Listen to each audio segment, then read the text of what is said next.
নারী তুমি মায়ের জাত, বোনের জাত এবং দিন শেষে আমার জীবন সঙ্গী। তাই তোমাকে সম্মান করি, ইজ্জত করি, তাই তুমি সস্তা ভেবো না। হ্যাঁ প্রিয় ভাই, আজকে একটি কথা গুরুত্বপূর্ণ শুনে যাবেন। কোনোদিন আপনাদেরকে বলি নাই ভিডিওটি শেয়ার করতে এবং কি সম্পূর্ণ দেখার জন্য। আজকে আপনাদেরকে হাত জোর করছি, ভিডিওটি সম্পূর্ণ দেখবেন এবং ভিডিওটি সর্বোচ্চ পরিমাণ শেয়ার করে দিবেন। একটা ঘটনা শুনে যান, একটা মেয়ের আর ছেলের। আমার এক বন্ধু একটা মেয়ের সাথে 5 বছর সম্পর্ক করে প্রবাসে থাকে। তো যাই হোক, সে দেশে আসছে, বিয়ে শাদী করবে। তো যাই হোক, মেয়ে এখন বলতেছে যে তার আবার ছেলের বোনের অনুষ্ঠান, তো অনুষ্ঠান শেষ করে সে বিয়ে শাদী করবে। তো অনুষ্ঠান দেওয়ার শেষ, এখন মেয়ে বলতেছে যে আমরা দুজনে কামিন করে পড়ি। তো ছেলে বলতেছে যে না, আমার যেহেতু আমি একটাই ছেলে একমাত্র, আমার আর কোনো বাড়িতে অনুষ্ঠান নাই, তো আমি পারিবারিক ভাবে সবার সাথে মিলেমিশে আমি বিয়েটা করব।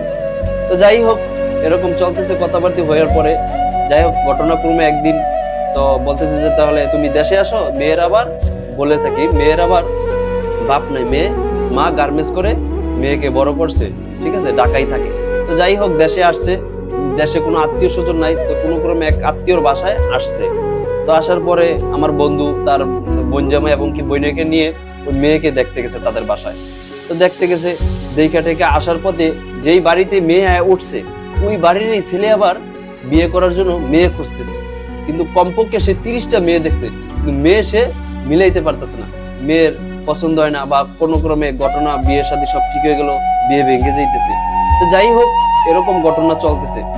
চলার পথে তো আমার বন্ধু যখন মেয়েটে দেখে আইসা পড়বে, এমন টাইমে ওই ছেলে আবার মেয়ে দেখে আসছে বাড়িতে। তো বাড়িতে আবার আসার পরে তো বলতেছে যে ভাই কোথায় থেকে আসলেন? বলছে যে আমি এইমাত্র মেয়ে দেখে এলাম, আমার জন্য আমি মেয়ে চাইতাছি, মেয়ে মিলাইতে পারতাছি না। হ্যাঁ, পরে কয় ভাই এরকম মেয়ে আমি আসলে এরকম লম্বা চূড়া সবকিছু ফিটফাট, এই মেয়ে এরকম আমি মিলাইতে পারতেছি না, মেয়ে আমারও এরকম, আমিও এরকম মেয়ে বিশ্রাই। পরে যাই হোক, অনেক কথা সংক্ষিপ্ত বলতেছি, অনেক কথা বলার পর আমার বন্ধু চলে আসছে বাসায় সবাইকে নিয়ে, এবং দেখতে গিয়ে 4000 টাকাও দিয়ে আসছে, বিয়ে করবে। তো আসার পরে এখন মেয়ের রাত্রে ঘটনা, রাত্রে বলতে সন্ধ্যায় বলছে দিবে, তো হঠাৎ 9টা-10টার দিকে রাত্রে বলতেছে যে আমার নাতিনকে আমি দেশে বিয়ে দিব না, আমি ঢাকায় বিয়ে দিব। নানি দেখাইতে আনছে, আমি ঢাকায় বিয়ে দিব, দেশে বিয়ে দিবে না, দেশে কাজকর্ম এগুলো কিছু করতে পারবে। তো যাই হোক, তবে মেয়ের সাথে তো সম্পর্ক, মেয়ের সাথে ছেলের কথা হইতেছে।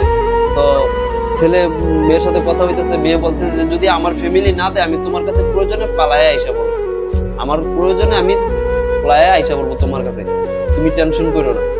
যাই হোক, তো এরকম কথাবার্তা চলতেছে ছেলের সাথে। এবং তারপরের দিন